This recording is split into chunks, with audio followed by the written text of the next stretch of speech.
J'ai été excisée par ma grand-mère. Elle m'a confiée à ma tante pour qu'elle m'amène dans une sorte de dispensaire pour que je subisse l'excision.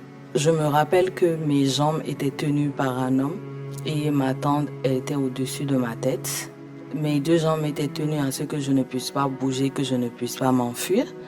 Il y avait une vieille dame d'un certain âge qui tenait une lame.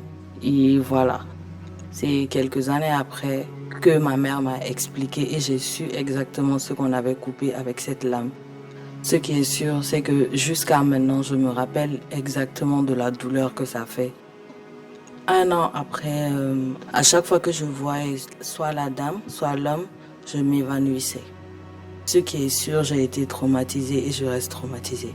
Dans mon entourage, je peux compter 7 femmes sur 10 qui ont été excisées. Beaucoup de jeunes filles viennent au monde et elles sont excisées sur le coup. On n'attend même plus qu'elles aient 1 an, 2 ans. Maintenant, juste à 1 semaine après l'accouchement, on les excise. La douleur était toujours présente parce qu'à chaque fois que j'allais aux toilettes ou quelque chose qui se passait, je me rappelais de la douleur et j'avais peur. J'ai fait beaucoup d'infections, donc j'ai eu du mal à cicatriser aussi.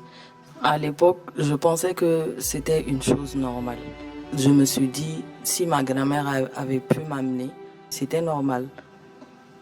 Mais c'est quand ma mère m'a expliqué que j'ai eu plus d'informations sur les mutilations génitales féminines que j'ai compris. Voilà, ça a amené toutes sortes d'émotions, de la haine envers la famille, envers ma grand-mère et tout.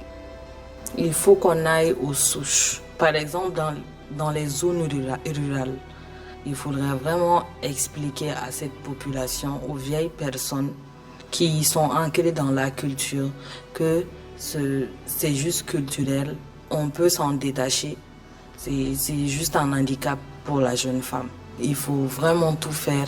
On doit tous se lever, se tenir la main afin d'éradiquer ce fléau qui continue, non seulement au Mali, mais dans le monde entier.